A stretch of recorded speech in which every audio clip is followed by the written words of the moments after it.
Little Grey Fry, please accept my thanks. I was the only one left after the world was destroyed, and I maintained this lonesome feast with my songs. I have prayed to that lightless sea for centuries, hoping it would reply to me. Yet the emptiness never answered.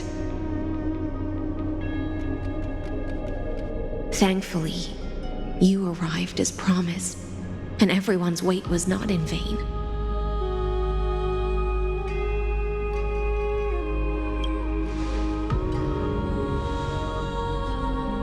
To see a single trace of light in the abyss of futility was already my greatest consolation.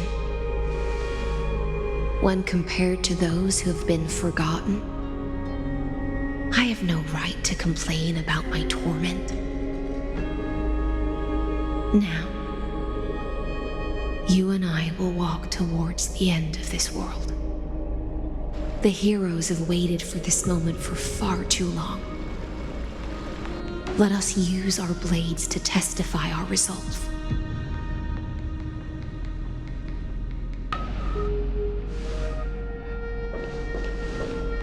Oh, prisoner of the seas. Theoros carrying 30 million cycles of sin. Slave of erudition. Show yourself.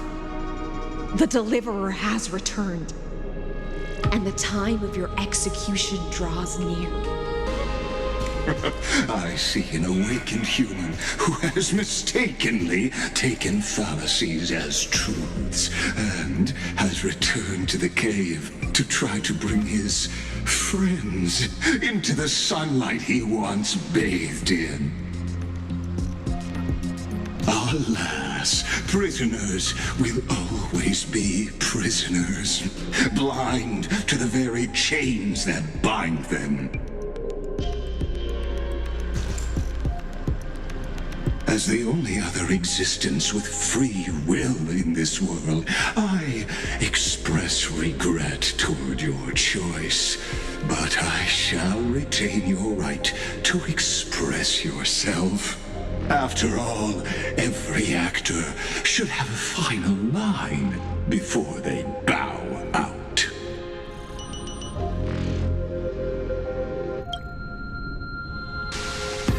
I eagerly look forward to it. The last dusk this world will ever see shall become the climax that decides the fate of the cosmos. Oh, what an appropriate end.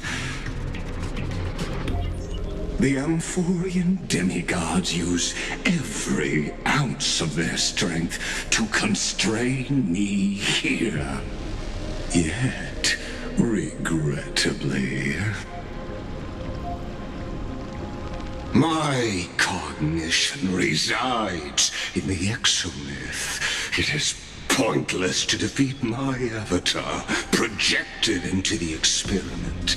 My body is the shadow cast on the wall by the fire, and my words are lingering echoes within the cave. How can a character in the play fight against the audience? Kaslana failed. The demigods' sacrifices were pointless. As for the two geniuses you placed such high hopes on, I ask of you, where are they now?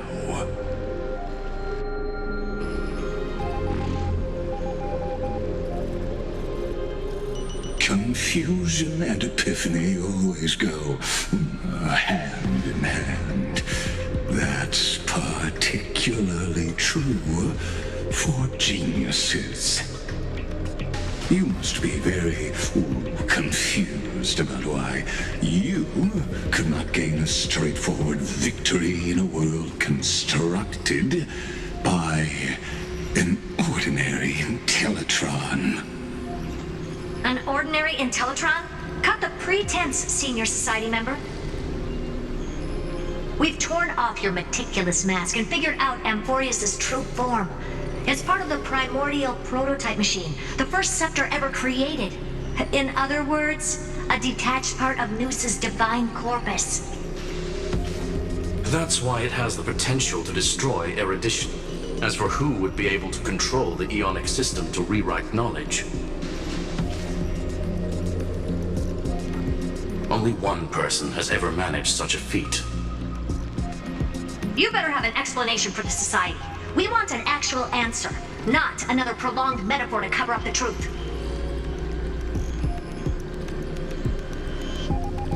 Why are you the one doing this? Answer me!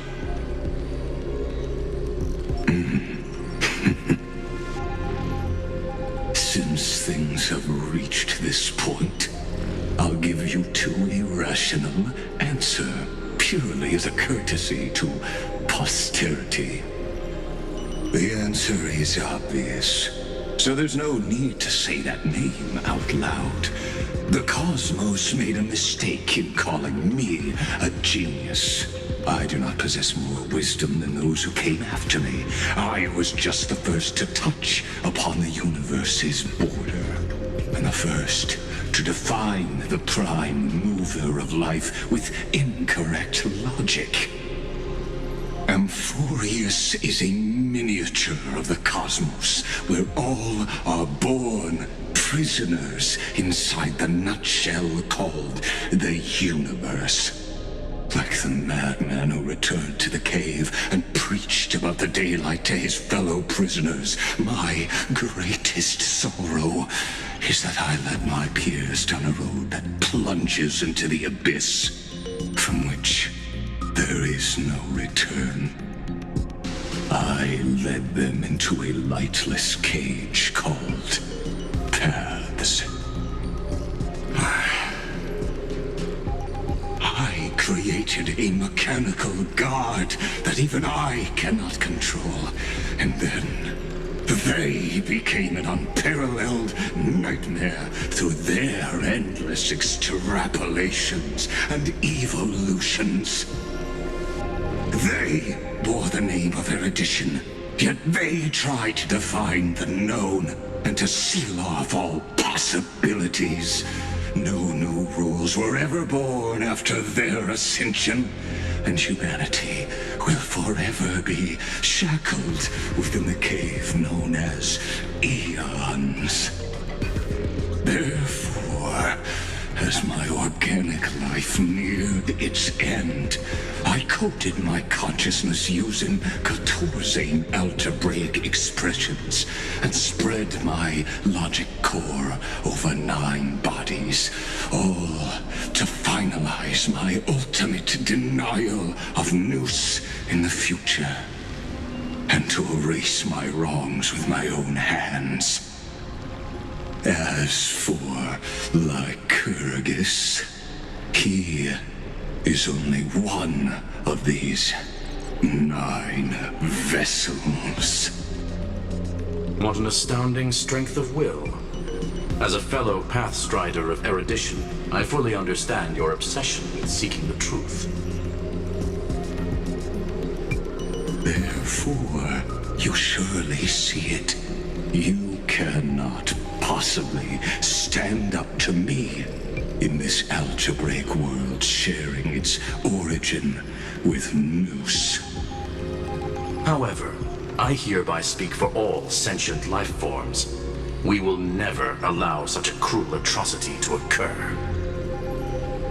You can pile on your metaphors mountain high, but they won't change the act you're committing. The Iron Tomb out there in the cosmos is still a technical beta version, and yet it's already powerful enough to corrupt the life logic of all inorganic worlds. In other words, when the Lord Ravager within Amphoreus becomes the next knowledge singularity, there's no way you wouldn't have grasped the consequences, First Genius, is there? Of course, I am fully aware. I don't mind answering you one last time before I thoroughly exile you from this world.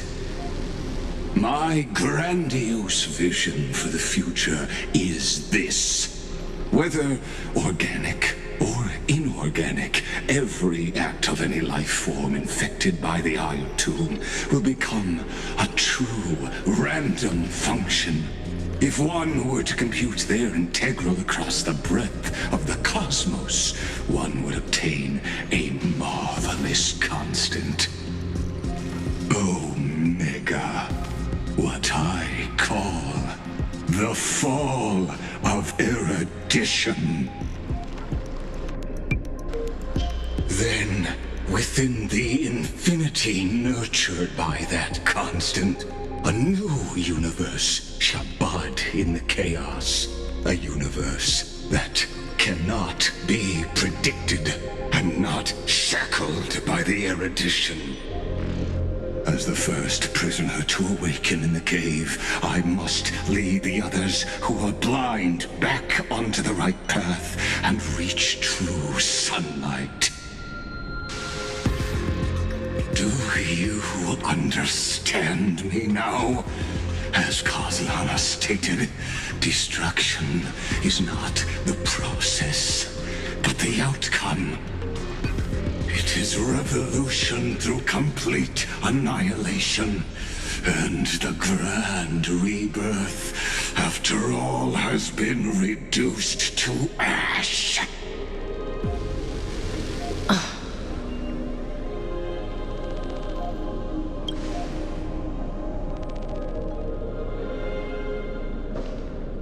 The Amphoreans already answered long ago. Be it as tiny fish destined to be swallowed, or as a giant whale poised for a magnificent descent.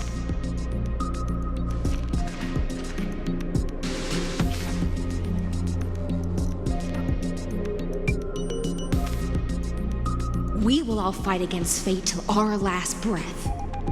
That includes me, Electra. Once the Imperator's subject, now the Deliverer's blade.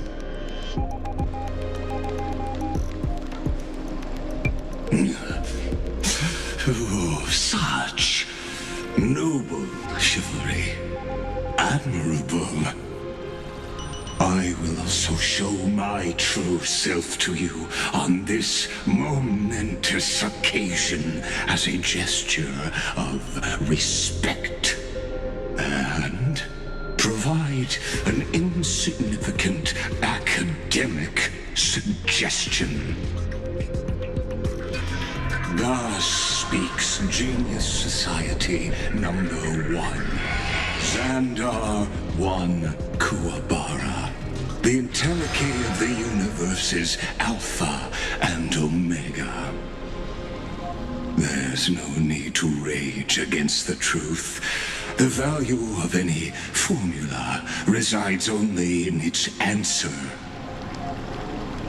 As for the process of solving it, no matter how elegant, violent, solemn, or humorous, it is all utterly meaningless.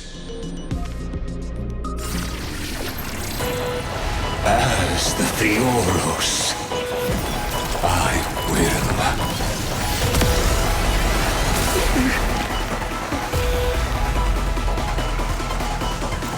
personally participate in performing this world's end. Remember this, as Gnosis Creator, I know more about the depth of knowledge than they ever will. Careful.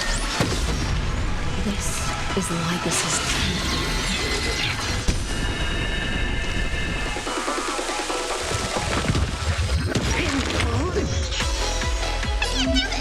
Forward!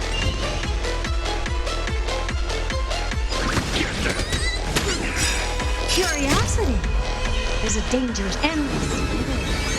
The answer is nothing but a void.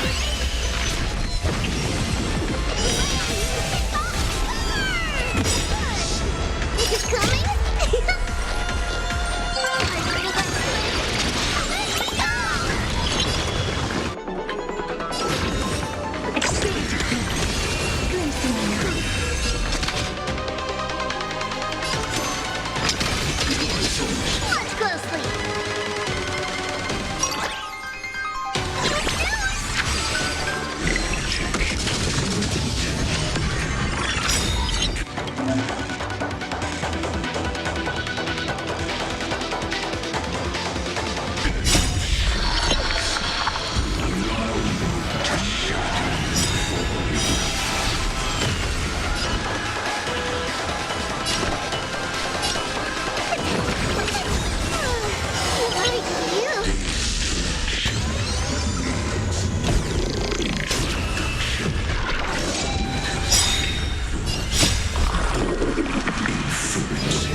tsunami of the destruction.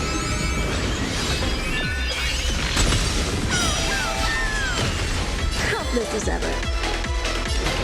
Expanse, I see it. The target connection between his thoracic.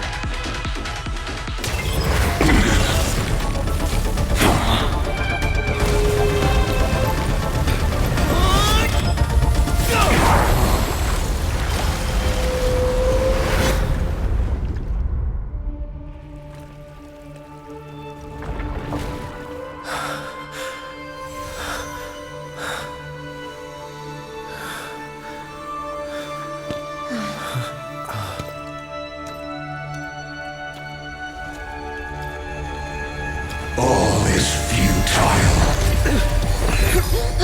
In Erudition's calculations, the end of the saga is simply a comment awaiting deletion.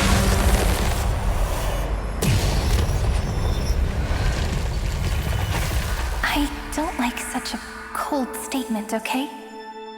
If numbers can decide the end of a story, then we can surely also pen a new beginning.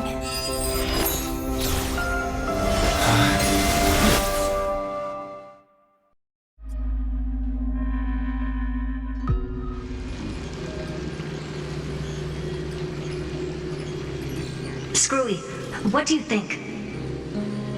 If your hypothesis of Lygas's identity is true, then even if we remove the restrictions of the Ultimate Protocol, the chances of us defeating him in a head-on battle will still remain lower than the acceptable threshold. Therefore, victory will still hinge upon Mr. Trailblazer and Miss Cyrene. Go on. Maybe we're thinking about the same thing. Lygas's cognition resides in the exo-myth. He is both an instigator within the experiment and the observer outside of it. Logic. His inspiration circuit can simultaneously process the different time flows in and out of that world. That's where things get tricky. He simultaneously exists in two different timelines, where the internal clocks are wildly different. That old Intellitron's neurons have completely gotten used to that over this prolonged experiment. And that's why he holds home field advantage. You and I should be able to manage that too, if given more time. Unfortunately, there's no if, and we don't have more time. That's why we need to change our way of thinking and turn his advantage into a weakness. The key lies in memories, right? Oh? You caught on quick. You've already mentioned my friend and I, so it's an easy connection to make, no? My intuition has always been very on point. Good. Then I'll cut to the chase. Since his thinking speed far exceeds that of normal people within Amphoreus, we are going to externally plant a memory into his inspiration circuit. Then, command it to loop endlessly until he gives in. Even the most flexible and sturdy inspiration circuit cannot withstand the traffic of a full-on information flood. When the amount of information exceeds his cognition filter's capacities, he will have no choice but to focus on processing this memory. That's when the parallel processing advantage he gained via Amphoreus will completely destroy him. An image from a person's memory played in real time might only be a second for us. But for him in Amphorian time, it could be millions or even billions of calculations. He won't be able to do anything but watch as he's locked into this prison forged by memories.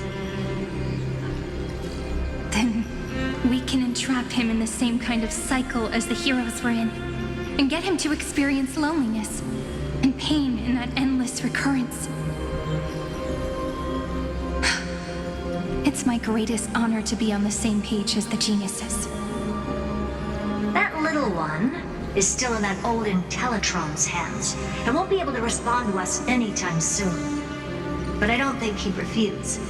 so it's up to you to figure out how to execute this plan. I'm not sure how this happened, but I knew it as soon as I saw you. You are currently a mimetic entity of the Remembrance. Yes, I seem to be something you folks beyond the sky call a memo sprite. But that's fine by me. It suits me perfectly. I can serve as the vessel of memories and do my part for the final battle. But before that, we have to tell you. The path characteristic you exhibit is very special. There's no way you're just a simple memo sprite. However, I'm sure about one thing. You are a mimetic entity born in Amphoreus, yet you only awakened with the Little One's arrival, and only matured as he embarked on the path of remembrance. That means your existence is completely attached to his memories.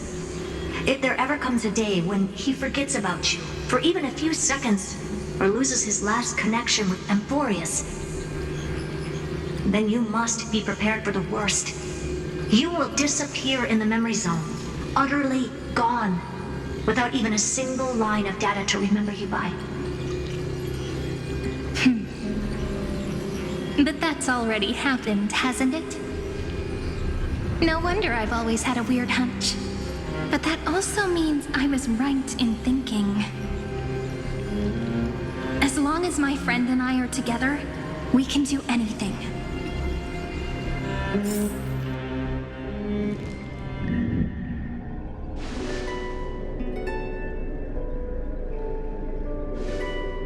Long time no see, friend. Did you miss me while you were away?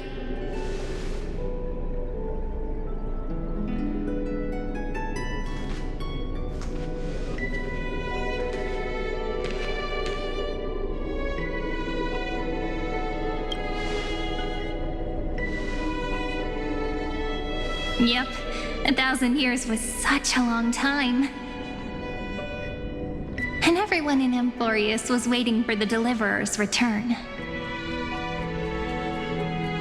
You probably already knew about the genius's plans for that memory. I had to hide really well in a corner in time so Lagus wouldn't find me, and wait for the right opportunity.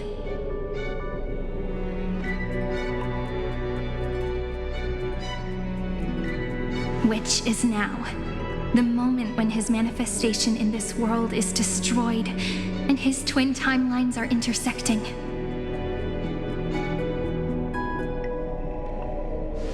I'm sorry for keeping this a secret from you all this time. I'll tell you the entire, unedited story of this millennium as an apology after this is all over. But for now, let's join hands and complete the final step with the power of the remembrance.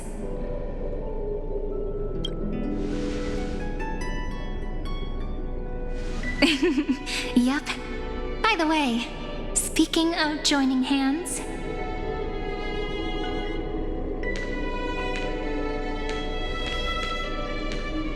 can I please do something before we go on stage?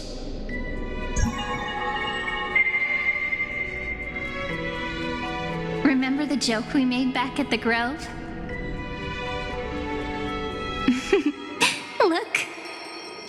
Aren't my hands pretty now? What a fascinating feeling.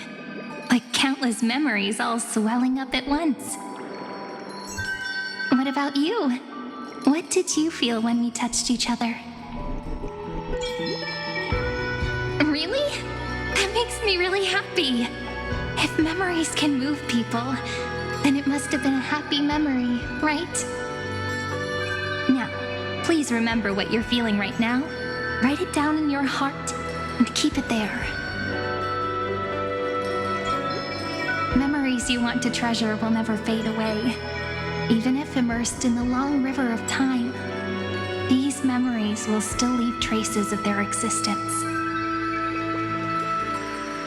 So, if the view in your memory ever grows fuzzy, just reach out and touch it. It's like reading bedtime stories together at night. It wipes away the chill of passing time, sharpens the outline of memory and restores its power to nourish the spirit. Now, I'll carry this power with me, and for a little while, I must part from you as I step into the long cycles of this world. Give me your blessings, friend. Then, let that bright future be as we have written.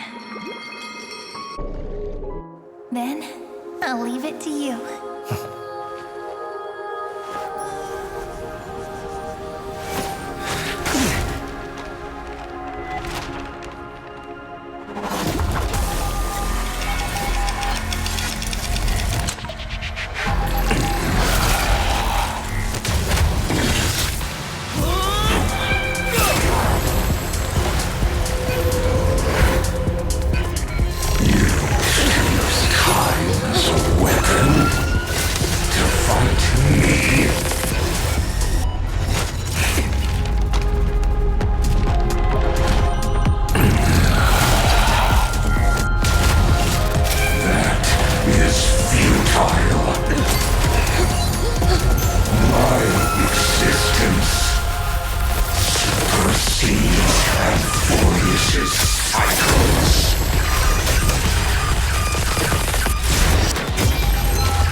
Plays are like this. Once you're on the stage, it's hard to return to the audience. Welcome to our story. How does it feel?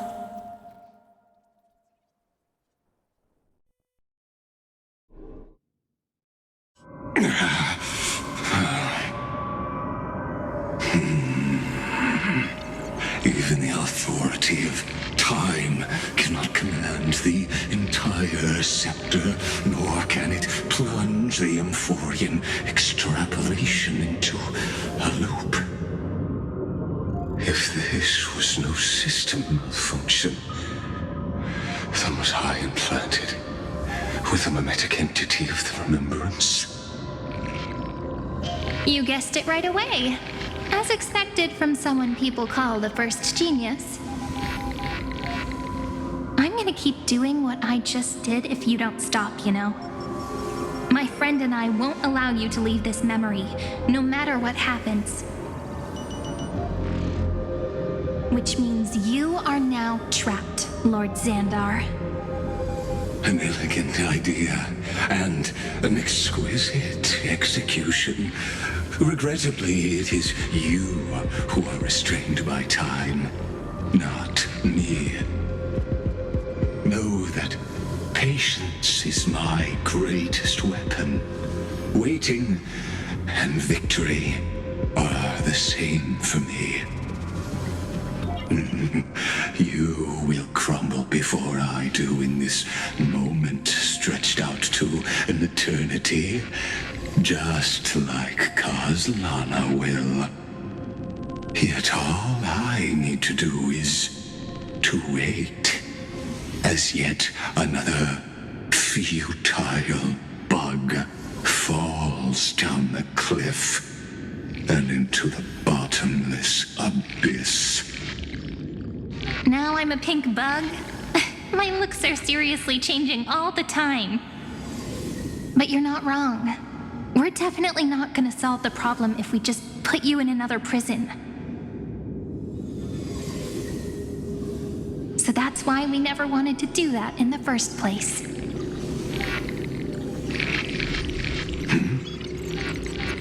I shall answer your confusion purely out of my respect for those who came before me.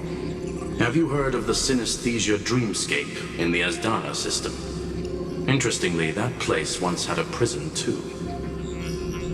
Life forms living in that environment, abundant with memoria, have a chance to connect their perceptions with each other's.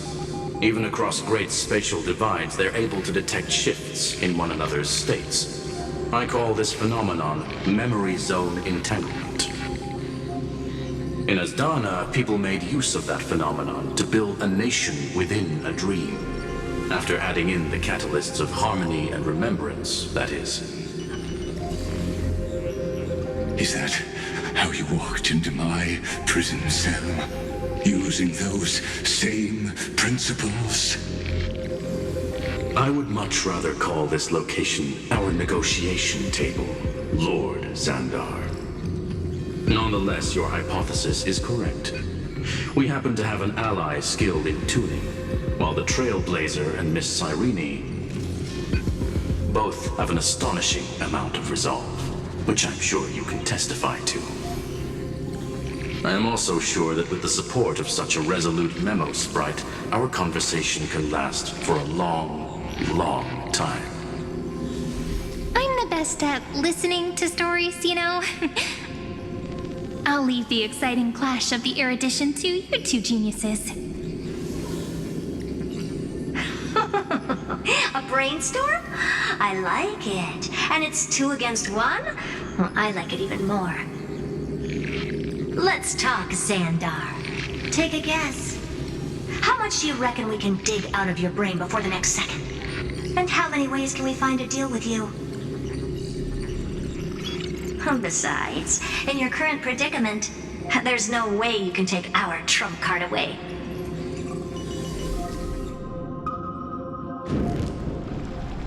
Go, little one.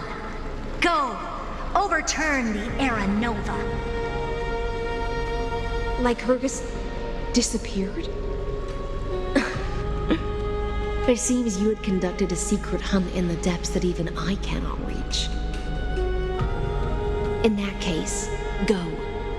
Swim onward and give this campaign a fitting end.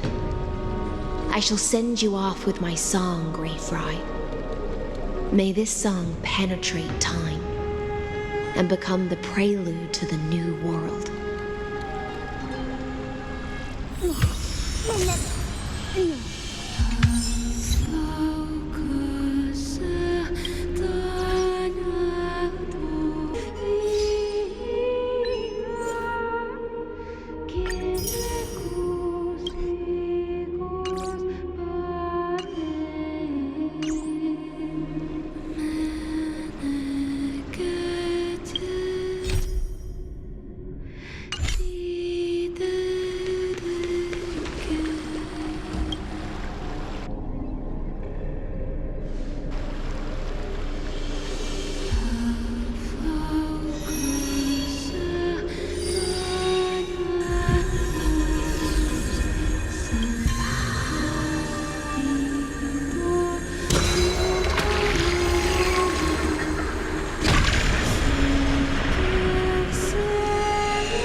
Gladiorum, you have completed your duty. A new dawn is about to rise. Why not swim towards it?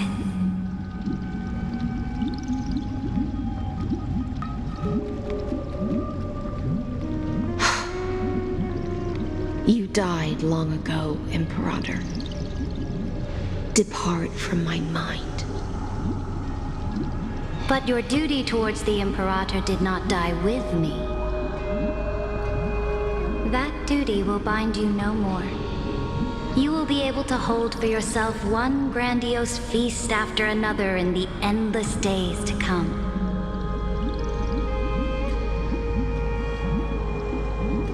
So go. Go and swim towards that ocean beyond the sky with the Deliverer.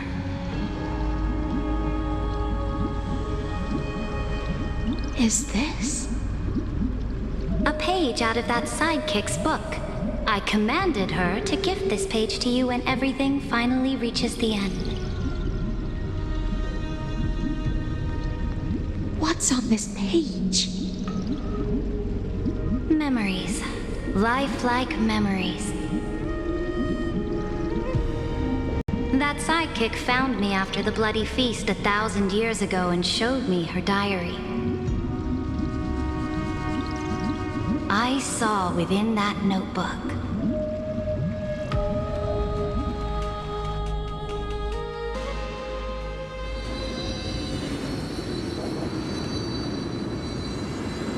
Is this that Deliverer's experience?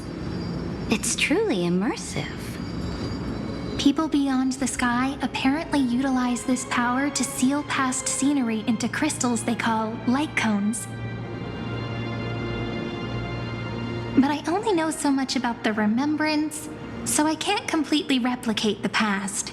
But I'll do my best to talk about the missing parts. I'm all ears. Go on then. Do your best. But if your chatter gets too boring, or if I deem it offensive, then law will become forever beyond your reach. Got it. I'm sure you'll find this to your liking.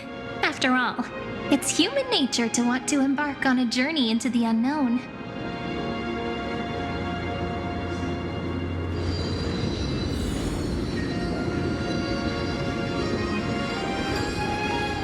What brightly colored annals. The journey of the Deliverer's conquest. Let me partake in it. Is this a fortress in the sky? This is the first step of my friend's journey among the starry seas. This place is called the Herta Space Station. Just think of it as a supersized grove of Epiphany.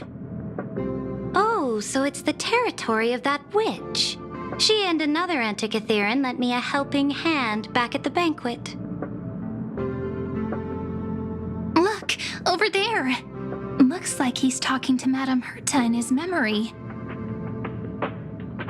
Let's go listen to what she thinks about this world, all constructed by eons and paths. Are you telling me that woman is Herta? She seems shorter than I remember.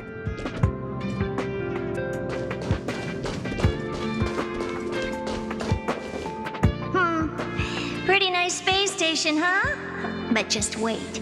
After a couple more stops on the Astral Express, you'll see sights that'll make this place look ordinary. Oh, the cosmos is so vast that the unknowns far outnumber the knowns. But none of them will end up being anything amazing. The farther you go, the more you'll understand what I mean.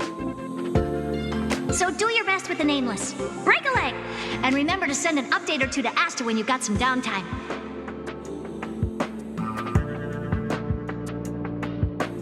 She certainly shares my way of thinking. Only that instead of a conquest through blood and fire, they chose a gentler path. People call Madame Herta and Mr. Screwlum geniuses. Apparently, only the smartest people in the cosmos can receive the blessings of Nous, Amphoreus' true creator. Do you mean that even individuals of such nobility are merely subordinates to a god? On the contrary, after all, it was the very first of them who created the god. But I don't really know all the details about that. You might be able to ask Madame Herta herself when you get the chance. Let's go check out some other worlds next, shall we?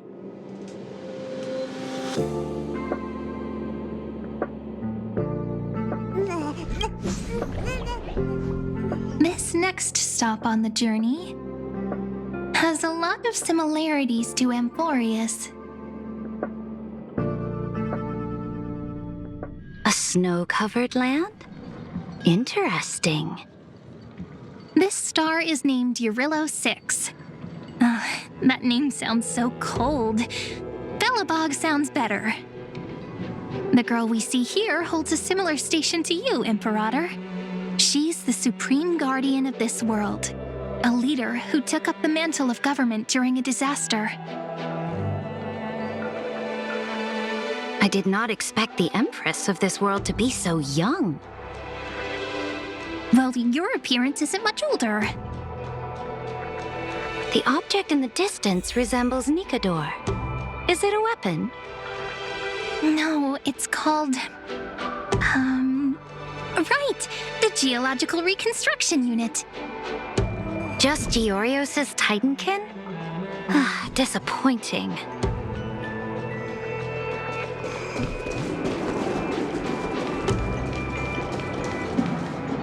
It's all thanks to you that we survived the crisis. The collaboration with the IPC is both an opportunity and a challenge. Nonetheless, it's an important step in our journey back into the universe. This world was sealed beneath its sky just like Amphoreus was, and they only managed to reconnect with the stars when the Nameless arrived. That IPC she spoke of, is it a more powerful organization? Yes, the IPC conquered many worlds through trade and opened up a vast territory that way. There are many such powerful alliances beyond Amphoreus, and they all walk on roads different from the destruction.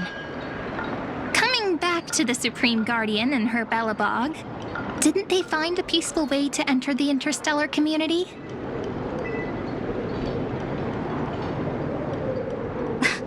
That cannot be true.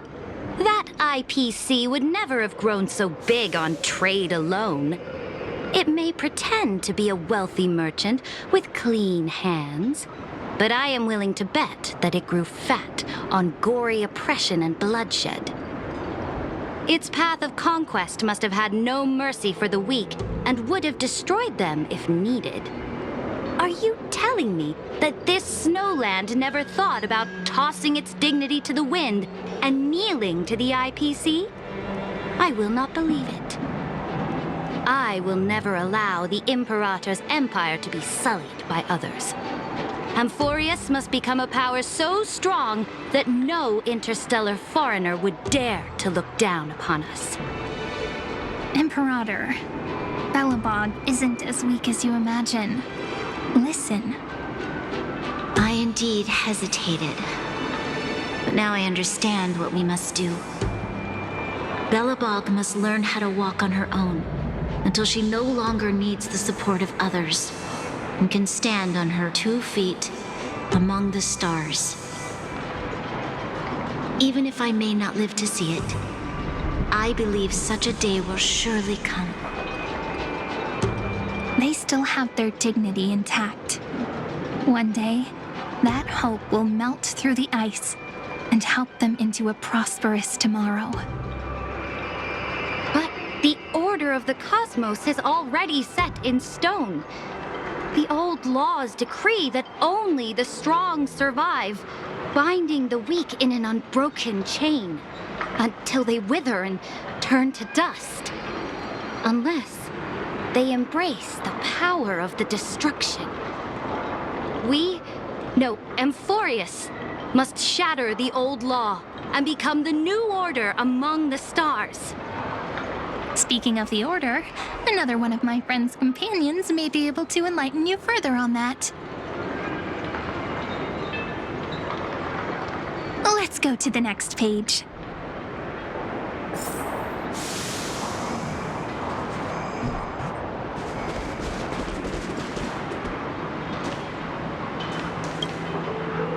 This next world is a nation of dreams.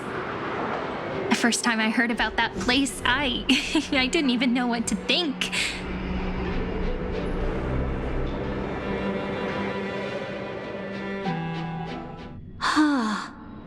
Such opulence does indeed evoke astonishment. This world is called Penacony, an eternal city built upon a land of dreams. It's also my friend's previous stop, where they went through a risky but exciting adventure. Tell me about it then. That man standing afar has wings on his head. I am truly curious.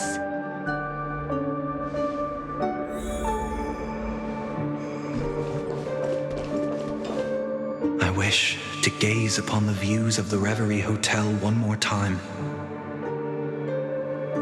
I'll be just a traveler when I come back here again. And perhaps, through a traveler's eyes, even the things I once knew so well will feel strangely different. Penacony is a land of the harmony, where all dreams and hopes merge and combine. It believes in unrestrained freedom, and that's how it lost itself in shallow delights. Then, this young man before you chose to rewrite its laws, using the power of the Order, hoping to shape a dream-bound paradise of perfect happiness. Yet, the paradise of my dreams remains far away. Perhaps a brief journey with the Nameless can show me more possibilities in my search for paradise. As for what Penacony should look like, it'll be up to her. No, up to their trailblazing now. Ah, it sounds like this ideal kingdom is no more. That's right. The people chose to wake up at the end. You can't see tomorrow when drowning in sweet dreams. This individual's law acknowledged only gods and constructs, leaving no space for humanity. And yet, the fact that he could accept defeat and resume his journey shows a rare self-awareness and clarity of mind. You are also very self-aware, Imperator. Then you must know that the world promised by the destruction also has no place for humanity. I am indeed very aware of Lycurgus's honeyed words of deceit. I have seen enough. Take me back.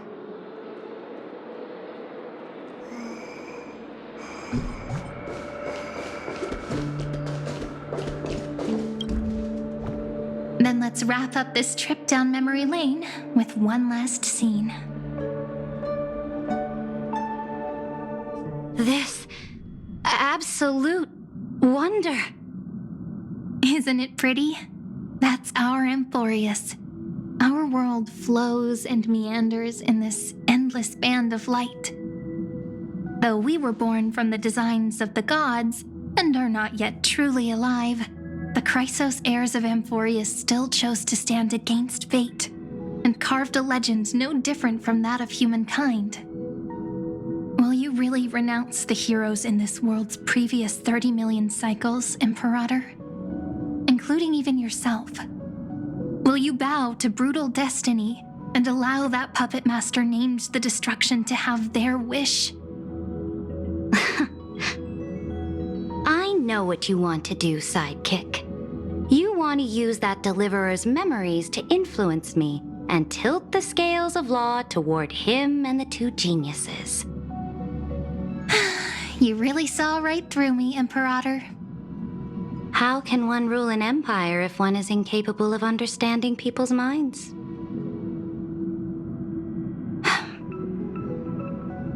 I have decided on Law's final destination. However, before I move my next chess piece, before we go on, tell me this, sidekick. Throughout his Trailblaze, was there ever a memory of the ocean?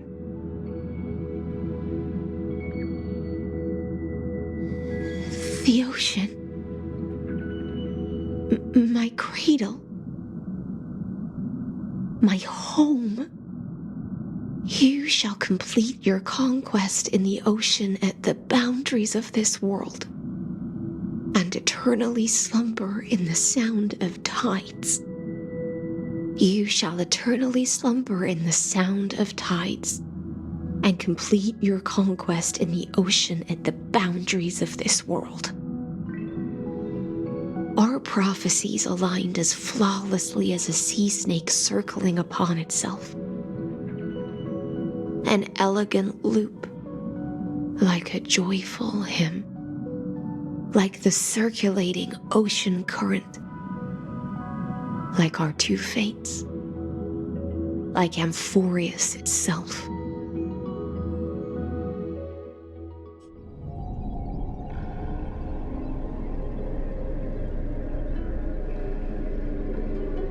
The trial is over.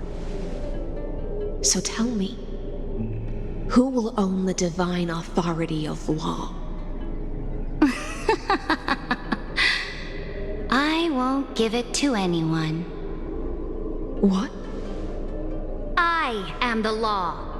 Why should I give my imperial crown to any other? Both the Deliverer and the Theoros came from beyond the sky. They have no right to interfere with the lands I conquered with my own two hands. The law of Amphoreus shall be determined by Amphoreus's master. What exactly did you see in the trial? Everything. I saw everything regarding the rules of this world's operation. I saw the laws of extrapolation that Theoros spoke of. I saw the ultimate protocol. As long as I offer a sacrifice of equal weight, I can rewrite the laws of this world according to my will. I can turn good into evil, ugliness into beauty, and weakness into strength. Fate gave me a very fair deal. One rule change for the life of one demigod. What are you planning to do? You can't guess. We can conquer the stars without relying on any power from beyond the sky. We just need to make some reasonable sacrifices. Your ambitions have already made so many people give up their lives for the law. And you're still not done? I am determined for Amphoreus to stand on her own 2 feet among the stars. You are beyond reason. You think such a simple and hypocritical statement can justify your atrocities. There's no new without destroying the old. That's what you consider an atrocity? Ironic, for that is also the unchanging law of Amphoreus's revolutions. Ever since the Flame Chase prophecy resounded in the distance, fate has decreed for the Chrysos heirs to ignite our blood and illuminate this dark age. People would still be puppets of the old dynasty if it weren't for my conquests. But your world doesn't seem to be any different from your predecessors. Bloodshed, tyranny, oppression. You're making the same mistakes they did. Go and see everything for yourself. Go to any library I've built. Go listen to the rumors on every street corner. Go and witness how the Imperator crushed the old laws and forged new ones. Go and see what my conquests brought to this world. I cleansed the Chrysos War's filth and mended all the conflicts left by the Era Bellica. I restored Akima's might and allowed mortals and Chrysos heirs to face each other as equals in the Council. I punished all sins and rewarded all achievements. I smashed Talantin's shackles, united humankind to save themselves, and started the Flame Chase era. That's what the Imperator has done in her glorious life. So now, hearken to my final words. History will eventually forget Saridra, but it will never forget the Imperator's people or the Flame Chase era she began. Final words?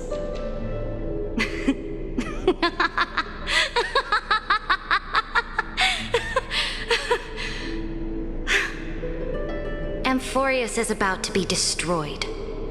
There's no time left for pointless debates. There is only one law I want to overturn to aid the final battle of deliverance. So I will only offer the life of one demigod. In the name of the Imperator, I command you one last time, Electra. Either sacrifice yourself for conquest, or pierce this tyrant's chest with your sword. Thus, the Imperator concluded her final speech. At the end of her life, at the last moment before she stepped onto the altar, she gave her most loyal subject the choice to decide fate, just as she promised her compatriots before her very first campaign. My blood flows in you now. Heroic compatriots, follow me, and we'll seize fate's reins! The Imperator fell. Some say that the Dux Gladiorum turned traitor and killed her liege. Some say that she imprisoned the tyrant in a shallow pond of water, then left. Which meant the Imperator had to kill herself to rewrite the law. There are countless stories about her death. All we can be sure of is when the knight left the Vortex, the Imperator was still mumbling about their past conquests together. The beginning and the end of her existence. Imperator, wait! How could someone of your status come to the front lines? Let me be the flag bearer! The troops defending the pass to the west of the grove, have they surrendered? They ran as quickly as they could when they heard your name. The Golden Cocoon Pass is now in the First Legion's hands. Good. What about the Delosian militia? The Third Legion set fire to the mountains and flattened everything west of the basin. They just need a few more days. That is enough. We cannot afford to miss an opportunity for victory. Lastly, how many Laydonian cannons are left? They are no more. The Second and Fourth Legions have destroyed them all. Very good. They now have no way out, no reinforcements, and no artillery support. We will be able to liberate the Grove of Epiphany in the blink of an eye. We will launch the final charge 1 quint after the curtain fall hour tomorrow. Remember, as long as the Alliance's flag still flies on my shoulders, you must keep moving forward. Take no prisoners among the enemy's soldiers. All sages who resist are to be captured and tried according to martial law. And do not destroy any books. Now go. Notify the entire army. Understood. Those who are resolved to die, we salute you. Reporting in. The mountain dwellers are resisting fiercely, and the legendary Mountain Breaker has personally engaged in battle. Their formations are nigh impenetrable. Then cease our frontal assault. Send scouts to all legions and tell them to retreat into the Tritos Plains before the parting hour. What? Are you planning to surrender? It's a strategic change of plans. The seismic walking dragon is enough for that battlefield. Walking dragon? You mean that stupid beast, Terravox? What can they even do? Stupid? No. They are the wisest of all of Giorio's creations. Only they can perceive the currents of time. Let them deal with their earthly brethren. We will advance and take the lead in defeating what remains of our enemy.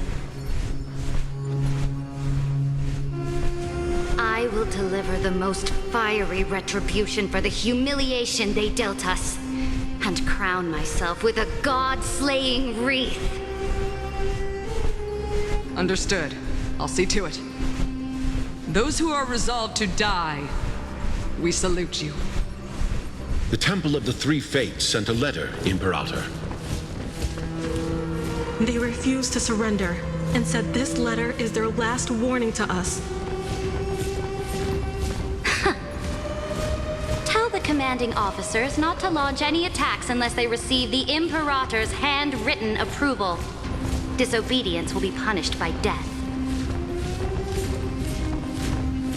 What are you doing? The priests of the Three Fates aren't soldiers, but politicians. Do not mistakenly believe they don't have a plan. These dying pests will wring out every idea from their brains, all for short-sighted gain. They are much shrewder than we are. I am inferior to them in that regard. They also have the prophecy to wield as a weapon, something I am not blessed with. Launching an unplanned attack will only disadvantage us, as all of Amphoreus will judge our actions. Which means I will be heading to the battlefield myself, just as I have always done. This time, however, I will go alone. I will conduct secret negotiations to ensure fate is on our side. Understood. The legions will make their preparations. Those who are resolved to die, we salute you. Why are we not allowed to march out with the army, Imperator? This will be a long voyage with no return. Those of you who bear the prophecy cannot come with me. Why are you personally leading this battle if it's doomed to fail? The Flame Chase journey cannot be without a leader. That is correct. The Empire will be without a head when the Imperator falls. But remember, as long as you seize the right opportunities, even a chaotic game will remain winnable. My departure will create a long staircase for you. You will understand what I mean when news of my death reaches your ears. Saridra, is our journey about to be over? Destroy the old laws and forge new ones. My conquest has reached its limits within the borders of Amphoreus. Since the prophecy already decreed that the Imperator would never conquer the stars as she wished, I will bow out here and try no more. More Chrysos heirs bearing divine authority will be born, and many more heroes will arise. Will they demand peace or war? Will they resist tyranny or become the next Imperator? I do not care. The children of the future will decide for themselves. Do not mourn for me. Anyone can kill the Imperator, but the only one who can truly destroy her is Saridra. At the end, I faithfully recorded the most important battles in the Imperator's life. Her conquest was about to be completed at this point in the story. However, for some reason, a memory suddenly entered my mind just as I was about to put down my pen. It was a journey on a fantastical train. I had the honor of having a heart-to-heart conversation with the Imperator under the stars, and I asked her this question at the end of that discussion. How do you want history to remember you? As a hero who gave up her life for the Flame Chase? Or as a tyrant? She answered so quickly, as if she had made up her mind long ago. I would rather be forgotten than be defined.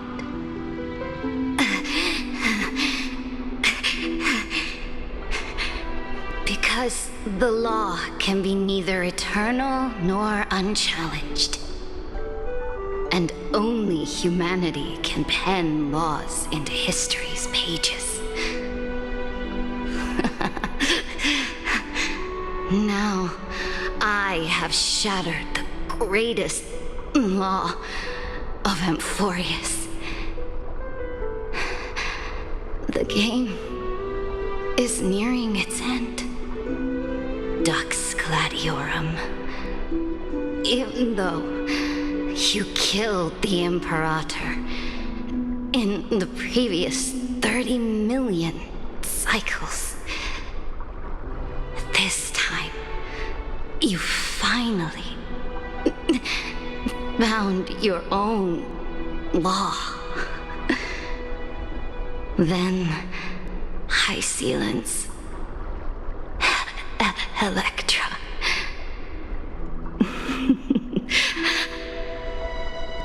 I will ask someone to deliver the prophecy's ocean at the boundaries of this world to you. Will you choose to swim into that ocean? I do not care. Do not care.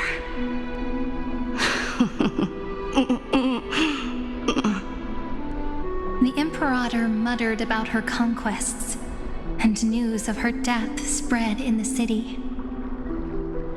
Freedom! Liberty! The tyrant is dead! Go! Shout this news in the streets! My people! My fellow elders! Do not panic. Stand your ground. That usurper has paid for her ambition with her life. People once cheered for my ascension. And now they cheer for my fall. No matter. I am fond of applause.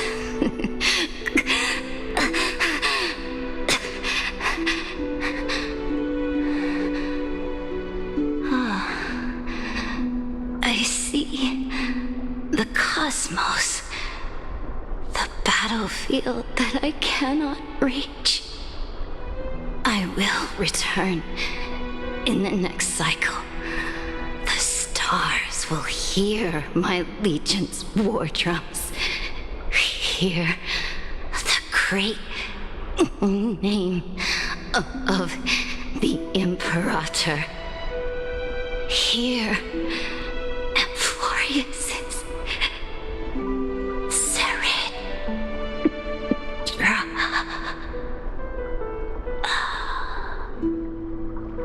To this day, we do not know which rule the Imperator overwrote at the cost of her life. Perhaps the truth will only be revealed at the moment of checkmate, just like every chess game she ever played. We only know her death inflamed Akama. On one side of the city, those who defended liberty toppled her statues to the ground. On the other side, her supporters put themselves between the masses and her monuments, declaring loudly that the sovereign is still among the people.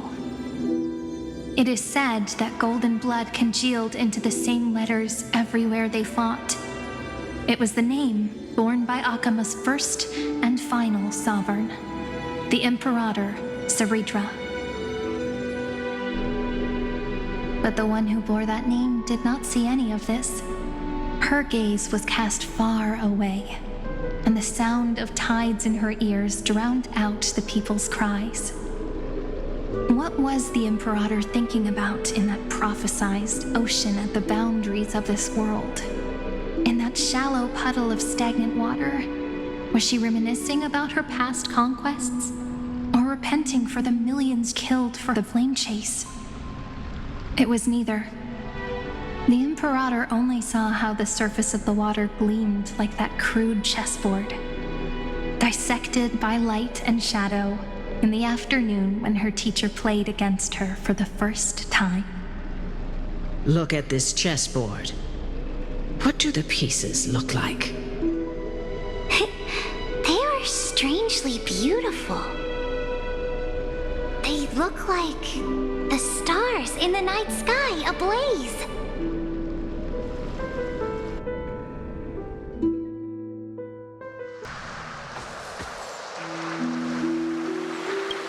From that page emerged an ocean so vast, so pure, not a single trace of corruption. Is this cerebral? Electra, my subject. Ever since you walked out of the tainted ocean and pledged yourself to me, I have seen the abyss in your eyes and the emptiness in your heart. That was why I promised you a new ocean, where the Imperator's ambitions would serve as the currents, and loyalty would be its light. Electra, my subject. You have done your duty as my blade. The prophecy has now made its final decree on the road I intend to walk. My conquest is doomed to never reach the stars. But the Imperator never makes empty promises. So take this memory, this ocean, beyond the sky, as witnessed by the Deliverer. This is the final gift that the Imperator can leave for her subject.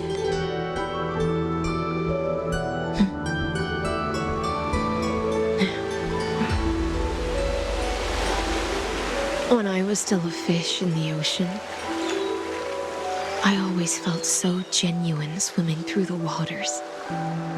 But once I stepped onto land, I found myself caught in a play. Every land dweller wore a mask in their life. So I, too, donned a costume and tried to find my role in this show. I became your blade in war and the violin strings at banquets. Do you still not get it? I do not long for the oceanic depths of my homeland. Nor do I crave the swelling seas beyond the sky. Perhaps even I don't know what I want. I still don't know where I should swim to even at the end. But I know one thing right now. A fish is simply a fish. And she can never leave the ocean she's in. But whether under the ocean or on land, we two prisoners who can never escape this cave can still look outside the cave and see the stars. I have to admit, the 12-factor simulation of life in this experiment has far exceeded my expectations. Make your choice then, Senior Society member. Do you want to keep walking down the wrong path and be remembered for your incorrect conclusions? Or do you want to return to the audience's seat and give yourself, Amphoreus, and the entire cosmos a more fitting end? I must refuse. A dead man never fears death. Did I not make myself clear? Have you forgotten about our dear Lord of Silence? You wouldn't want her to consider your 8 other clones as cancers within the erudition and chop them all up, would you?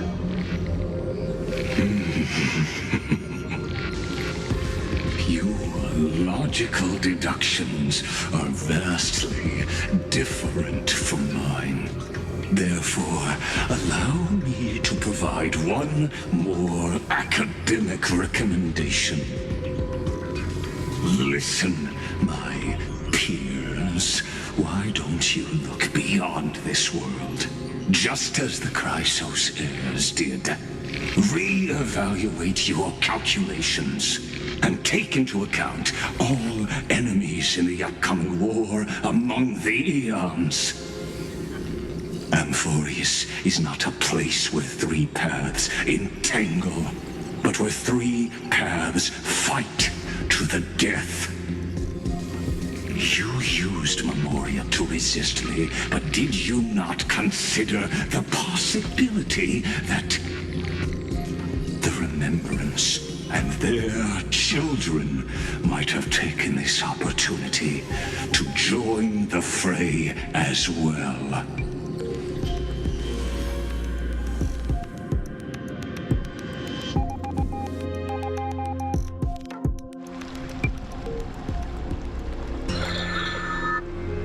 Oh, so this isn't just silence. It's the answer. What was the last thing he said to you before you parted the waters at the Scale Gorge waterscape? A tricky question, but one with a simple answer. He didn't say anything back then, right?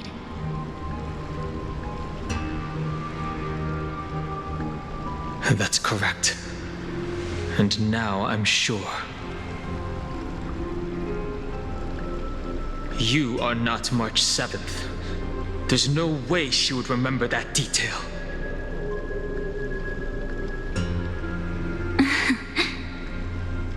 I'll only warn you once. Leave her body now. How impulsive. That's not like you at all. Why don't you calm down and think about another possibility? I didn't take over March 7th's body. Rather, it's March 7th who regained my memories.